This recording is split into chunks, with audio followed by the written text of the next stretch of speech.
Good morning, everybody. Here's a new lecture, and the PowerPoint will accompany it. Should be on under files. So this lecture is we're moving to chapter number 9, which is the chapter about Andrew Jackson. Andrew Jackson is a very important figure in the whole of American history. A foundational figure, the founder of modern Democratic Party. Although, I would go back to Jefferson, but Jackson is the founder of modern Democratic Party. That makes Democratic Party one of the oldest party in the world. Anyways,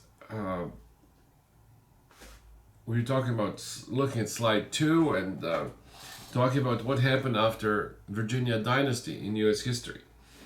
Virginia Dynasty, if you recall, is the dynasty of Virginia politicians who are all, well, not exactly related, but they were mentors one to the other.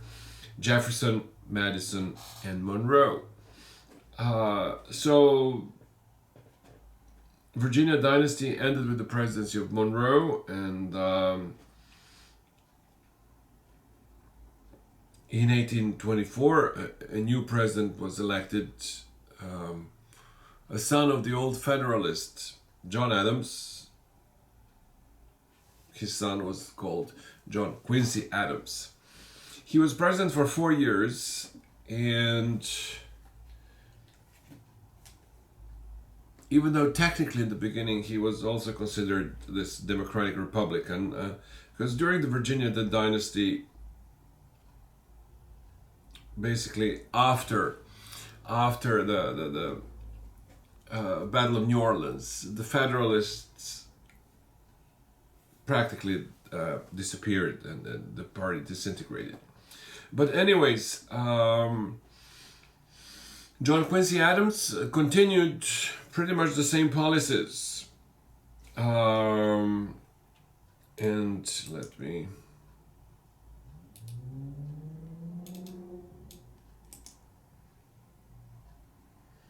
His policies are listed on slides number 6. That he fought against Southern expansionism both as a president and later as congressman.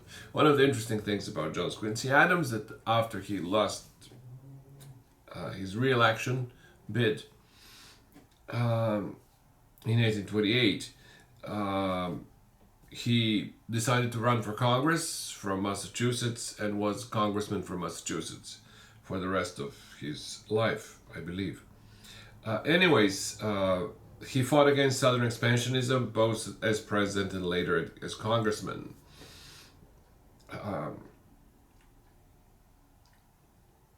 What do we mean by Southern expansionism? Well, therein comes Jackson.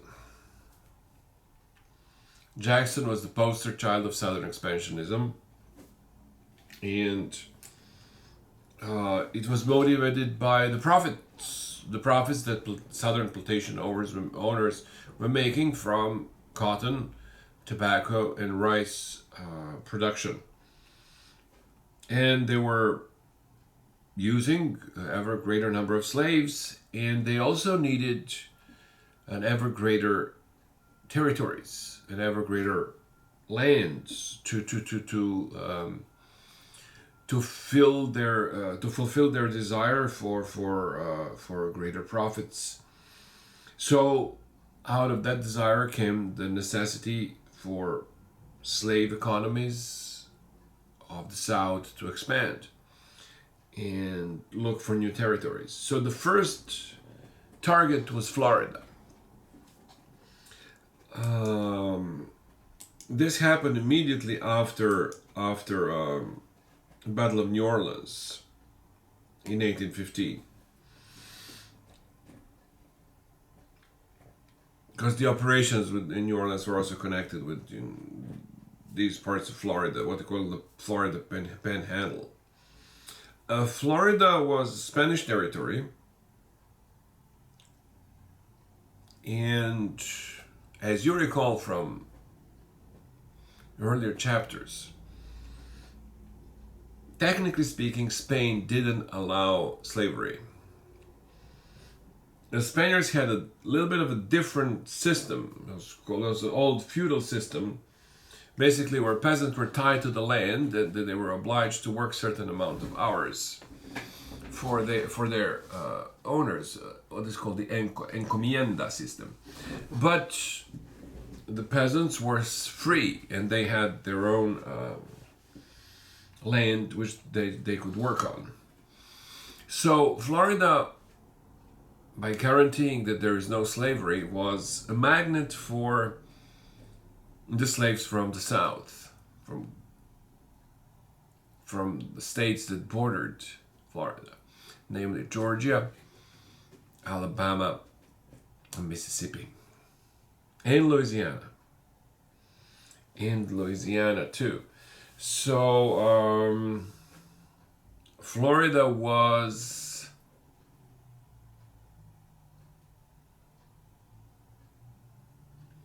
I wonder what the word should I use? Problem. Let's put it this way. A problem for the Southerners, because there were renegade slaves who, went down to Florida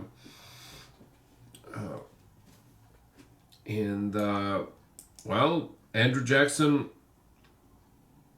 went after them. So these wars, well, these wars that the Southerners, in particular Andrew Jackson and the U.S. Army, because Andrew Jackson was not a private person; he was an officer in the U.S. Army, Major General. So were called the Seminole Wars, and there are actually 2 or 3 of them, but we're going to focus on the first one. It's a series of wars which the Southerners fought against the Seminole Indians in Florida and Georgia.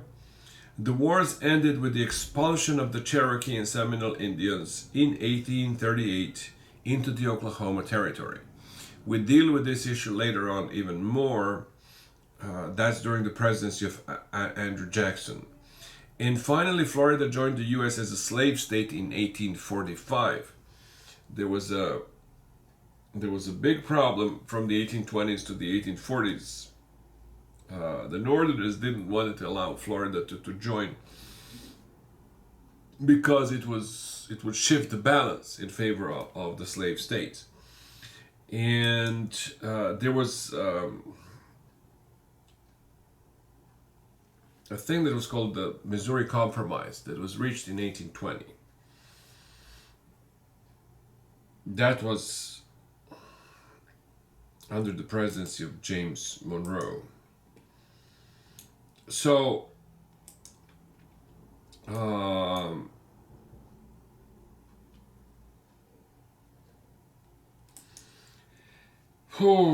shall I put this? Well, let's talk. There was an incursion, an expedition. Basically, Andrew Jackson moved into Florida in 1819 and started chasing black slaves, which he captured, killed a lot of them, and the rest that were captured, they were brought back into the southern states and returned to their owners. So we'll talk about it a little bit more, but I like to say a couple of words about this Missouri Compromise by looking at the map on the slide number 4. Namely, at what was the problem was southern expansion that led to ever greater number of states being accepted into the Union, and there are more slave states than free states. In particular, the issue was about the state of Missouri. The state of Missouri is a very important state. If you remember when you're doing the national road, it was the end point of the national road that stretched from Baltimore through Ohio all the way down to Illinois, Indiana, Illinois, and ended at St. Louis, Missouri, across the Mississippi River. So St. Louis, Missouri was the gateway to the West, but it was also a slave state, and Southerners were looking to expand their cotton, rice, and tobacco production in many areas. Like, you look at the map, there is Missouri Territory, there is Arkansas Territory, there is Florida, there is Texas, and they're going to manage to do that. At every step of the way, they were fought by Northerners who felt that the Southerners are gaining a larger and larger representation in the Congress, and they were, and they had ever greater amount of power in the legislature and in the electoral college, which led to election of several Southern presidents, first Virginia dynasty, and then now under Jackson, several Democratic presidents. They were kind of unbeatable in the polls, especially because of this. These numbers, they were not in favor of the industrial North. So anyways, Missouri Compromise was reached when Florida Spaniards basically had to capitulate. They had no really stomach for defending Florida. It was too far away, not important. It was marshlands anyway. The only useful parts of Florida were northern Florida, what we call the Panhandle, where you can actually grow something. The rest of the Florida is the marshes, the so-called Everglades, that the Spaniards sort of considered useless. And pretty much nobody lived in South Florida up until World War II, when the air conditioning was invented. So anyways, nobody other than Seminole Indians, who were actually well adapted to the territories and the Everglades in which they lived. But anyways, so the Missouri Compromise tried to balance things out. As I mentioned before, the state of Maine was separated from Massachusetts just to balance other states entering, slave states entering into the Union. And finally, even during the presidency of Andrew Jackson, when Arkansas was accepted into the Union, it was balanced with Michigan and so on and so forth. So the real problems are actually going to start when Texas comes in. And that was also encouraged by the Southerners and by Andrew Jackson in particular. So Missouri Compromise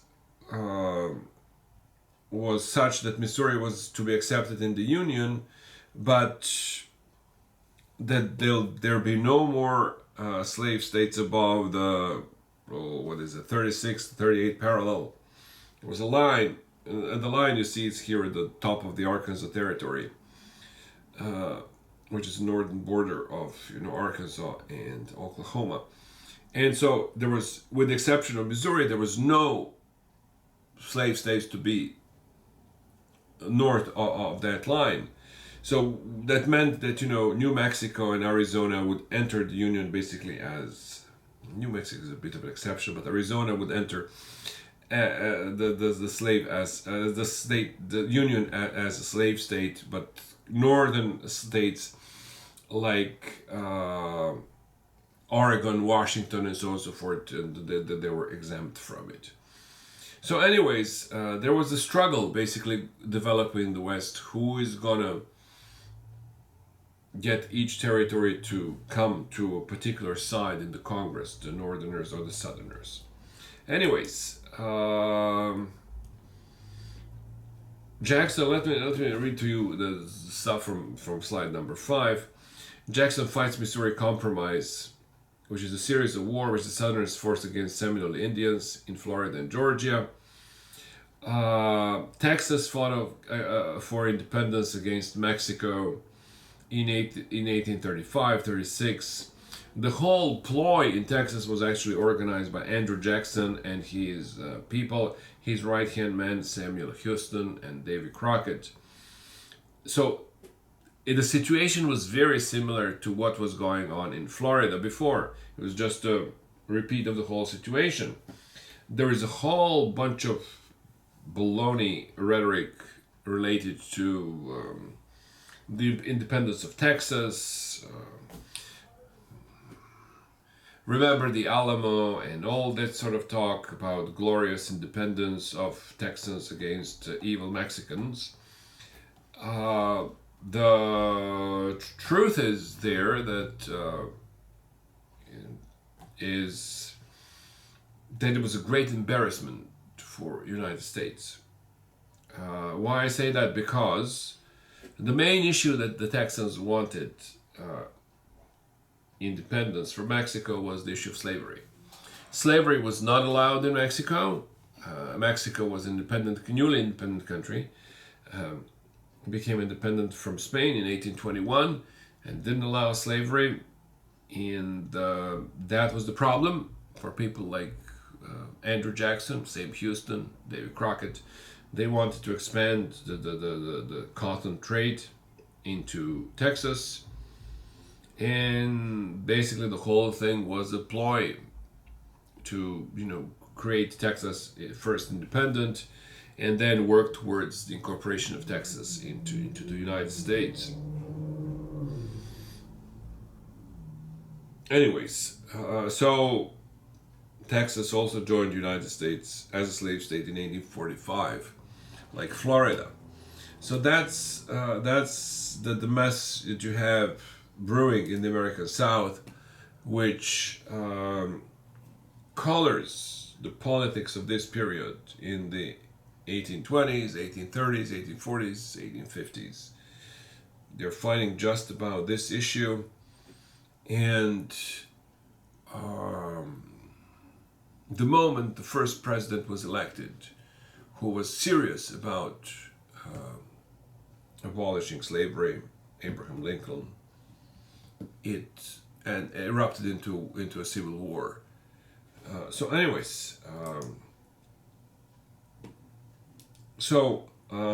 I'd like to say a couple of things first about the First Seminole War, which is slide number 7 on the PowerPoint.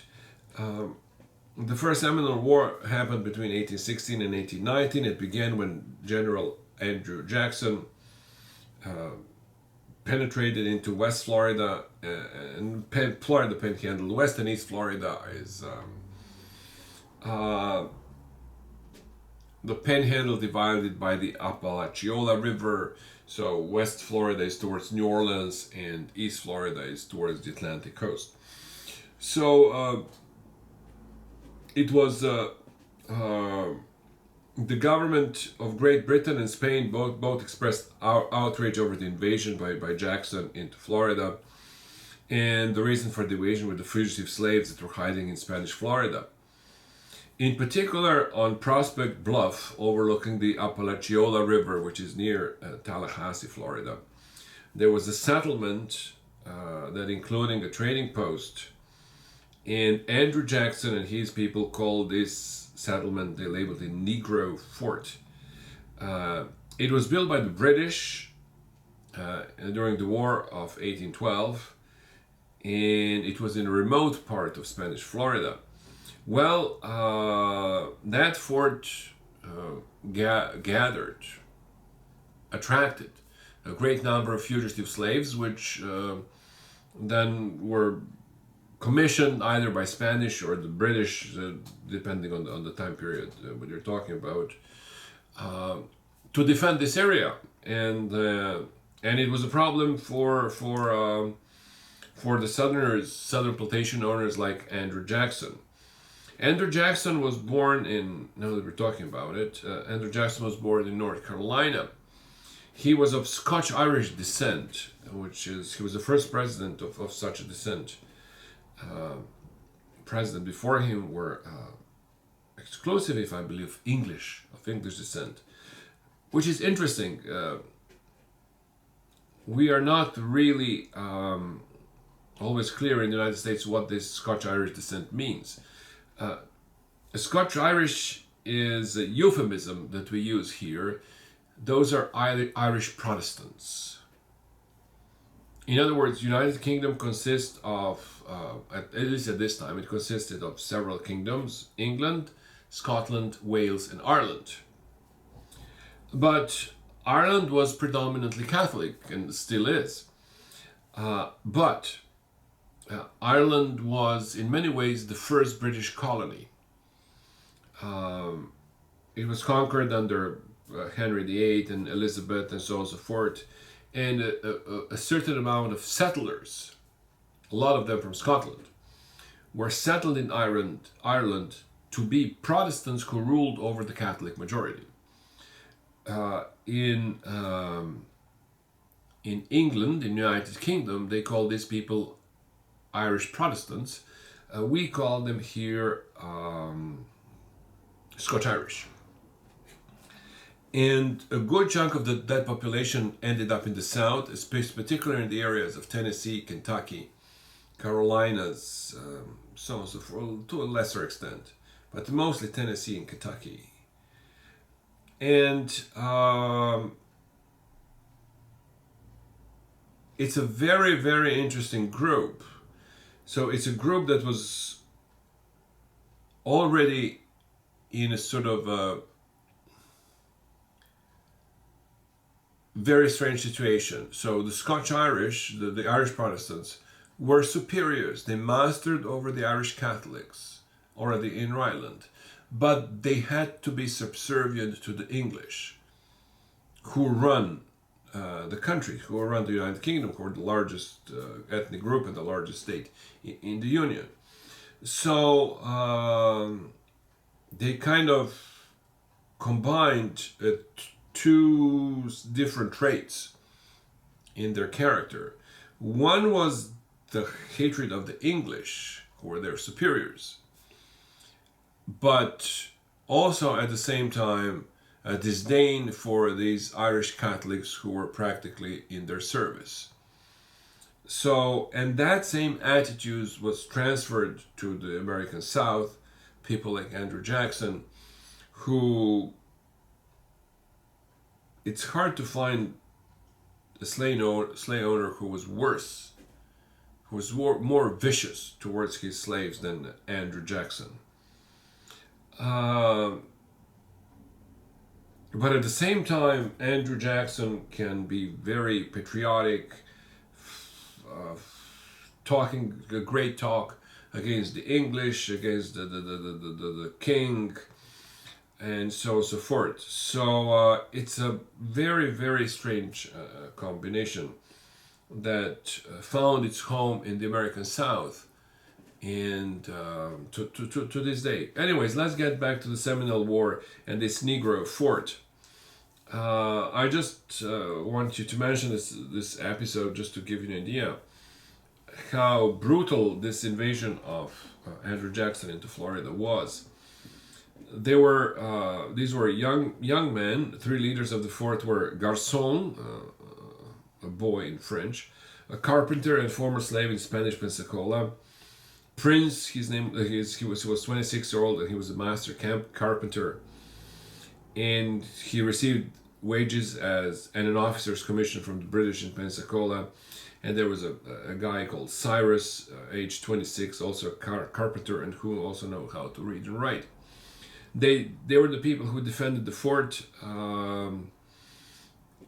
American army started bombarding this fort, and then used the Navy gunboat on the river to bombard the port.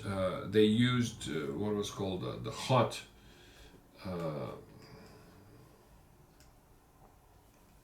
ammunition, namely the hot shots, namely the cannonballs were warmed up, put into a cannon and shot into the fort, so that when they reach the powder storage, they would ignite the powder, and this is exactly what happened. The fort exploded, and there were about 330 fugitive slaves, defenders of the port. About 270 of them were killed in the explosion, and the survivors were captured and brought back returned to slavery. Anyways, so Andrew Jackson is one of the most controversial American presidents. He's on a $20 bill, as you might recall. And a lot of people wanted him removed from $20 bill. Somehow it didn't happen because of the controversies that he was involved in. Anyways, talking about anyways, let's go to slide number 9. Those are elections of 1824, and these elections, because of none of the candidates for president garnered an electoral vote majority, the U.S. House of Representatives, under the provisions of the 12th Amendment, held a contingent election. Basically, the elections were thrown into the House of Representatives, which then voted for president. And in 1824, John Quincy Adams was elected. Andrew Jackson also ran, but he won actually the largest amount of electoral votes, but he couldn't proceed further. His time was going to be 4 years later. So John Quincy Adams is rooted, I'm looking at slide number 9, is rooted what we call the American School ideas of Alexander Hamilton. The plan consisted of 3 mutually reinforcing parts: a tariff to protect and promote American industry, a national bank to foster commerce through credit, and federal subsidies for the roads, canals, and other internal improvements to develop profitable markets. That was the program of the Old Federalist Party under Alexander Hamilton. This was more or less the program of John Quincy Adams.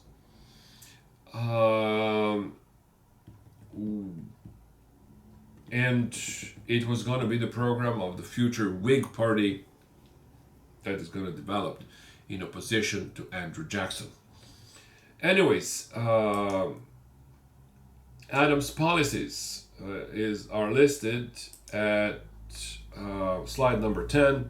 His policies: Adams' administration saw the beginning of the Chesapeake and Ohio canals, the construction of the Chesapeake and Delaware Canal, and the Louisville and Portland Canal around the falls of the Ohio River, the connections of the Great Lakes to the Ohio River system in Ohio and Indiana, and the enlargement and rebuilding of the Dismal Swamp Canal in North Carolina.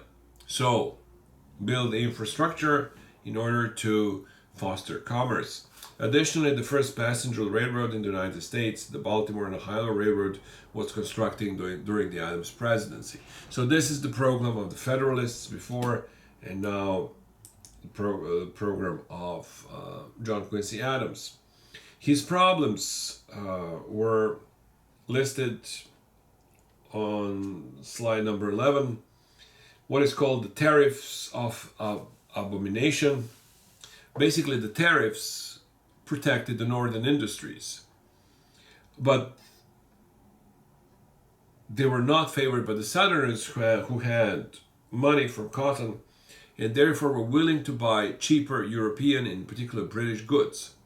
So they were not in favor of the tariffs because they wanted to buy cheaper and offer better quality English goods than the American goods from the north. That was the purpose of the tariffs, to protect American industry and let it develop.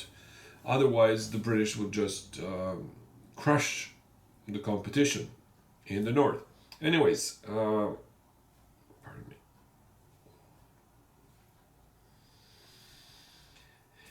I'm reading here, the major goal of the tariff was to protect the North's industries by taxing goods from Europe. Some in the South, particularly those from South Carolina, felt that they were harmed directly by having to pay higher prices for goods imported from Europe. Adams also sought the gradual assimilation of Native Americans by a consensual agreement, a priority that was shared by very few whites in the 1820s. He ended up confronting the governor of Georgia, who the typical It was a typical procedure that the Southerners applied towards the Indians and some Midwesterners. Basically, they would sign an agreement with the particular tribe, and that the language of the agreement was so slick that it was very difficult for the Indians to notice what exactly they were signing. So John Quincy Adams tried to nullify that agreement, and it led in a confrontation with the governor of Georgia, which was resolved by the election of Andrew Jackson, who then reversed this policy and pushed hard for the full expulsion of Indians from the South. I'm looking at slide number 12. Jackson was a political animal. He was often, it's called the first populist president in the United States. A lot of people today compare the election of Andrew Jackson with the election of Donald Trump, that a populist president is elected somebody who hated the elites who ran the country before him.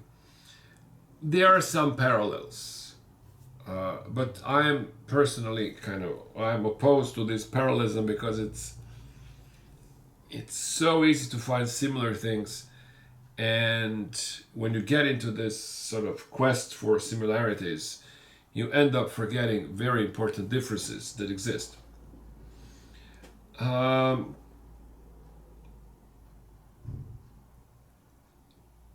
Jackson's politics, his political campaign, was rooted in the idea of democracy. Jackson saw himself as somebody representing an ordinary person. For him, ordinary person was a peasant from Tennessee who owned some land, maybe not much, who might have had a slave or two, but not too many, and who tried to survive in this world on the frontier. He didn't like these people like John Quincy Adams, who were, grown up in Europe at the ambassador's court and in the high society of Boston and other East Coast cities that were open to these, European influences and high culture and so on and so forth. He was the man of the frontier, and he considered himself to be the man of the people, and one of his great ploys, so to speak, political strategies, was that he would wear a top hat, and then he would take that top hat off in front of the crowd of the people, and he would bow to the people because people are the masters. Anyways, I'm being cynical a little bit, but that's your modern day Democratic Party. You'll see, you'll recognize a good number of elements in modern day Democratic Party in Andrew Jackson, including the big issue that the Democratic Party faced in the 60s. Its past, deeply rooted in the segregated society of the South. So, anyways, that's part of the problem with the civil rights movement in the 60s, because a good chunk of Democrats in the South opposed it. So, anyways, but be that as it may, that's in the future. That's American history too. We don't go that far. So, anyways, rather than focusing on issues, Democrats emphasized Jackson's popularity and supposed corruption of Adams and the federal government. Jackson was a hero even when he was a boy. He was not just the hero of New Orleans. He was not just the person who conquered Florida for America and kicked out those evil Indians, out of Florida. No, he was also, as a boy during the Revolutionary War, there was this story that was probably apocryphal. It's nothing to do with it anyways, but he took great pride in it. So, as George Costanza says, it's not a lie if you believe it. So, anyways, there was this story that was going on during the campaign, that as a boy, British officer was quartered in his Jackson's house, and he ordered Jackson to polish his boots, and he refused, and therefore the officer went to slash him with a sword, with his saber, and he put his hand, and he had a scar on his arm. So, on the other hand, in contrast to this man of the people personality that Jackson loved, the Jacksonian press portrayed Adams as an out-of-touch elitist, while pro-Adams newspaper attacked Jackson's past involvement in various duels and scuffles, portraying him as too emotional and impetuous for the presidency. Jackson had duels with several people, especially anybody who offended his wife Rachel. And that was actually a lot of people. And he killed some of those people. Rachel was, she was already married when she met Andrew Jackson. And that was a huge scandal for the frontier. She left her husband and started living in Jackson. What was called at the time a scarlet letter. She was adulteress, scarlet letter A, adulteress, and that was a big deal in the society, especially the frontier society that Jackson lived in. But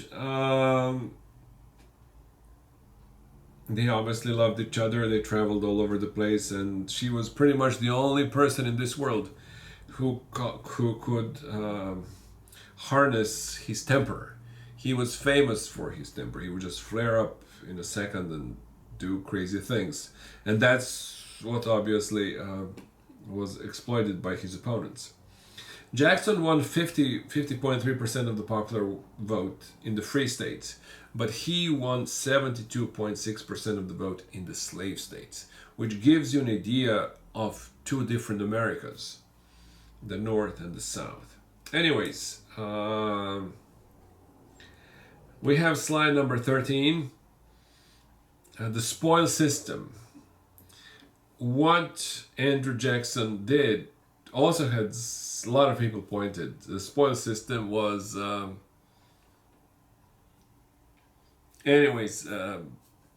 equivalent to what we call today draining the swamp. That's what Jackson tried to do. There are some differences there again, but I should be careful with these comparisons. So, anyways, the spoil system was basically, he thought that the civil servants, people who were employed by the government, they continue to be employed by the government regardless of the changes in power.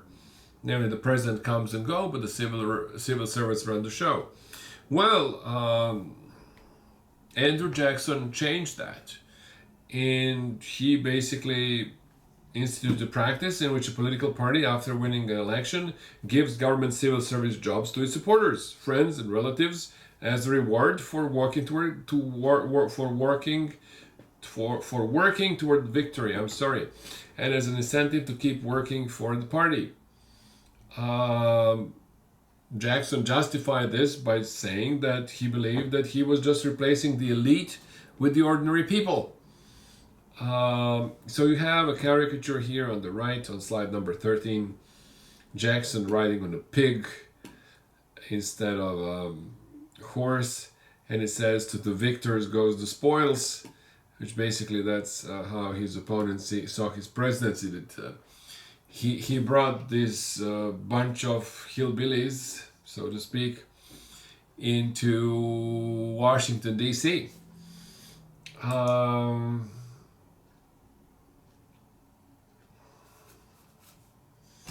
On slide number 14, you have a couple of...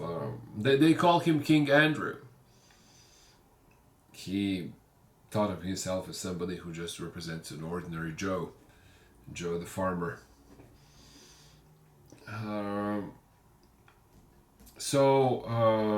Couple of things here on slide number 14 that we already mentioned. That he was born in Carolinas to a Scotch-Irish family. He hated banks, and created actually a huge trouble over the chartering, giving the permit for the operation of the U.S. bank, and it created actually an enormous run on the banks, which sort of almost destroyed his presidency.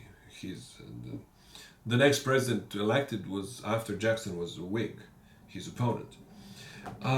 He was also obsessed, like every good peasant, with debt, and he completely paid off national debt. That was his priority. So, no debt.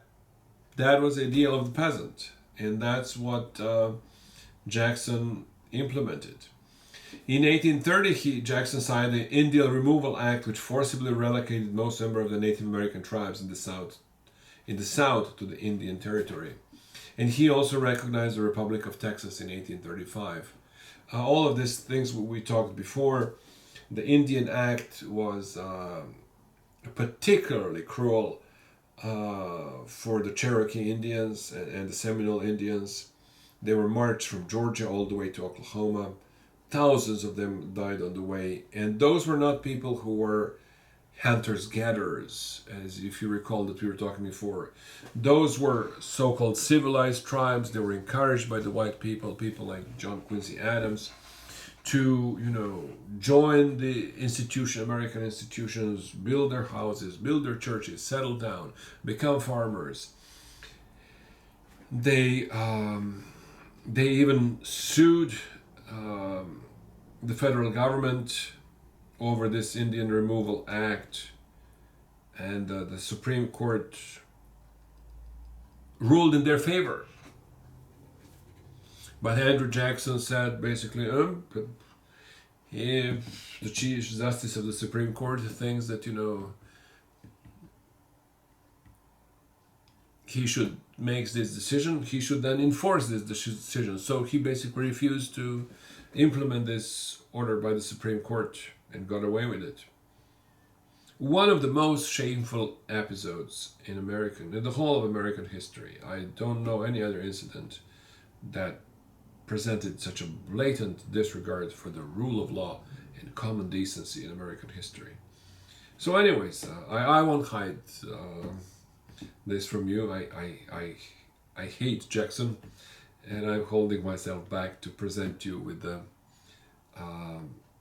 if not completely objective, then sort of a balanced picture of a person.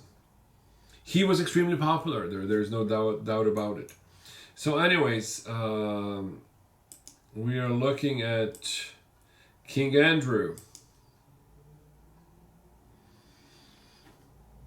Widely revered in the United States as an advocate for democracy and the common man, he initiated another era in American history, the Jacksonian era, after the Virginia dynasty. So we had the Virginia dynasty of Jefferson, Madison, Monroe, and then now we have the Jacksonian era, 3 presidents, Andrew Jackson, Martin Van Buren from 1837 to 1841, and finally James Polk, another Tennessean, to the presidency. That's the Jacksonian era. Slide number 16. We have King Andrew here, born to command. He created what is often called the imperial presidency. It's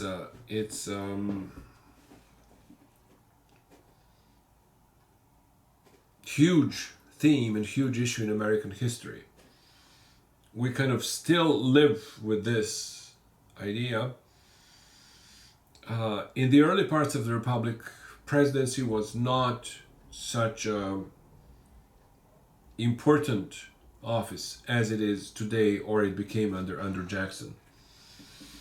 You look at George Washington, and he was basically the mediator among the cabinet members. He was just, first among the equals. He led by the power of his authority, but there was no glamour, there was no pomp and circumstance surrounding the presidency. Under Jackson, he realized that in the Constitution, the president is the only person elected by all the people, even though wasn't. The president is elected by the Electoral College. And very often at this time, it was the state legislature who elected the electors to the Electoral College. So, but Jackson created this idea that the president is the only one who is elected by the people, and therefore he's responsible to the people alone. Forget the Supreme Court, forget the Congress, even though he had majorities in the Congress. That was not a problem for Jackson. But anyways, that's a different kind of philosophy. An elevated role of the presidency that, ironically, the Democrats opposed. This is what the Federalists wanted. Well, the Federalists wanted a strong and efficient government. They didn't necessarily want pomp and circumstance that Jackson sort of invested the presidency with. So Jackson's philosophy as president was similar to that of Jefferson, advocating Republican values held by a revolutionary generation, except Jefferson was an American nobleman. He was highly educated. He was a sophisticated person of sophisticated taste, a great architect, a great artist, a great writer, a bit of a hypocrite, as we all are, but he belonged to the Virginia nobility, so to speak. King Andrew was a person with very little schooling, questionable morals, easy on the gun, but that didn't prevent him from taking a moral tone. He believed that he was right and that God was on his side and his opponents were wrong. And he fought corruption, what he saw as corruption. And,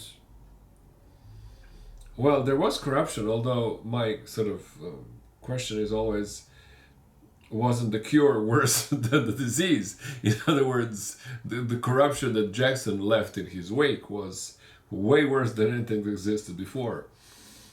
So anyways, be it as it may, I told you, I don't like Jackson too much. So anyways, he feared businesses, money in businesses. He just didn't understand the whole thing that, you can work in a bank and get wealthy. Was not part of this world. And that's why he fought for the common farmer, the common people. His opponents were known as Whigs, and they took their name after the British Whigs who opposed a strong monarchy. If you remember, during the English Civil War, the Whigs were those who opposed the monarchy of the Tory monarchy, the conservative monarchy of King Charles. And therefore, the Whigs then opposed King Andrew I, and you have this picture of him here. He didn't see himself as a king, he saw himself as the man of the people. So on March 4th, 1929, Andrew Jackson became, I'm looking at slide number 17, Jackson became the first United President-elect to take the oath of office on the East Portico of the U.S. Capitol ceremony, right? He boarded actually a steamboat in Nashville, Tennessee. His plantation is in Nashville. It's outside of Nashville, close to the country music place, Grand Ole Opry, right? And that's where Hermitage. So he boarded a steamboat, went down New Orleans, and came to Washington for inauguration, March the 4th, 1829. And the huge ceremony was to be created there, which we kind of mimic. I don't know for what reason. I've never been a big fan of these ceremonies. They serve no purpose whatsoever. Anyways, but take this with a grain of salt. In his inaugural speech, Jackson promised to pursue. I have a typo over here. To pursue reform by removing power from unfaithful and incompetent hands.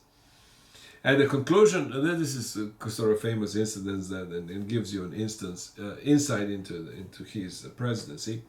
At the conclusion of the ceremony, Jackson invited the public to the White House, and there were a lot of these, so the White House was just overwhelmed, where his supporters held a raucous party. Thousands of spectators overwhelmed the White House staff, and damage was caused to fixture and furnishings.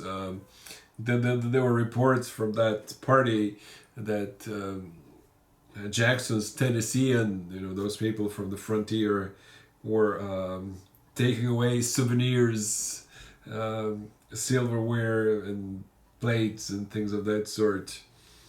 And this kind of populism earned him the nickname of King Mob. The elite society of the East Coast was shocked absolutely by Jackson's behavior. Slide number 18 talks about these Indians. It's a Trail of Tears, Indian Removal Act. You see there on the slide that good chunks of Georgia, Alabama, and Mississippi in particular were inhabited by these civilized tribes, in particular the area around Atlanta, by the Cherokee Nation. Those people were just taken out of these houses,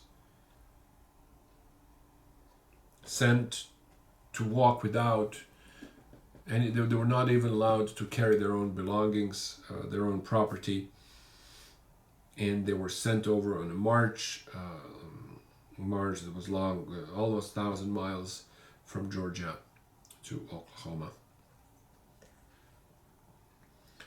known as Trail of Tears.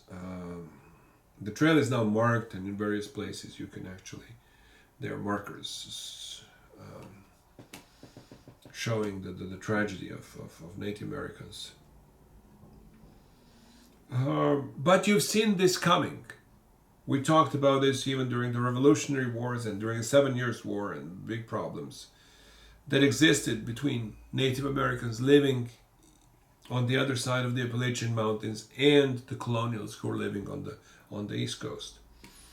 And now they were being pushed over across the Mississippi River into Oklahoma, which is supposed to be an Indian territory. It didn't become such. Even that territory was taken away from the Indians and given also to white Southerners to settle. And that's one of the greatest tragedies that I know in American history. It makes me being embarrassed for what was happening. Anyways, the huge issue was the so-called bank veto that he issued in 1832, where he didn't allow the renewal of the charter of the what is called the Second U.S. Bank, the basically U.S. National Bank, and that conflict really ruined Jackson's second term. By the end of the second term, he was a very hated person, to such an extent that there was an assassination attempt, the first assassination attempt on the life of American president in history. And anyways, let's go over this slide number 20. Bank issues in 1833. Jackson attempted to begin removing federal deposits from the federal bank, and the money lending functions that the federal bank had were taken over by the local and state banks that were created across the United States. And a lot of these state banks were actually created by the friends of Andrew Jackson. So that's why he was accused of corruption.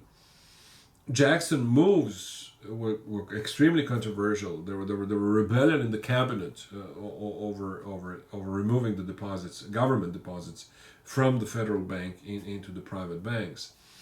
So this deposit was placed in a variety of local banks, which were friendly to I should correct here. Local banks, which were friendly to the administration's policies, known to the critics as pet banks. And on March 28, 1834, the Senate voted to censure Jackson 26-20 over this issue. But this was something that was very important to Jackson, and he would not relent over it. He just kept pushing uh, the effect of this policy you can see on the slide 21, the panic of 1837. People became very suspicious of the banks, and there was a huge depression.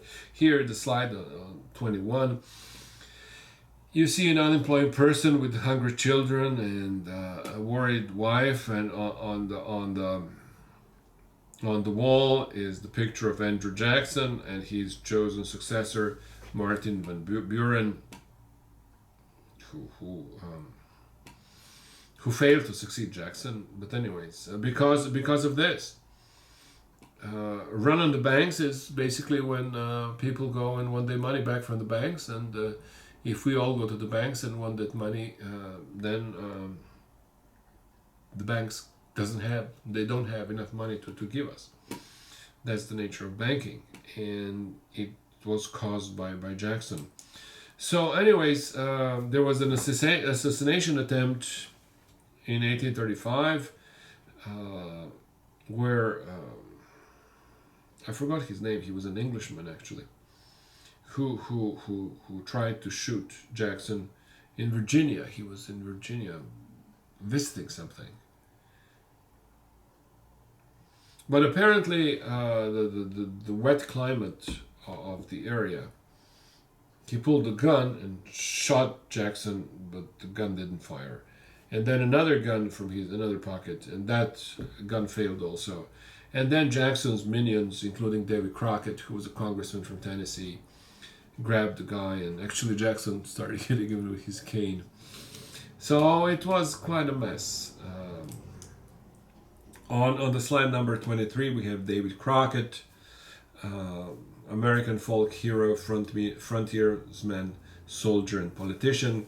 He represented Tennessee in the U.S. House of Representatives, and he took part in the Texas Rebellion, most famously in the Alamo, where Santana, a Mexican general, tried to restore order in Texas, and where David Crockett was killed. And finally, I mentioned these two people, David Crockett and Sam Houston, because they were both from Tennessee, and they were both sent. The second one is Sam Houston.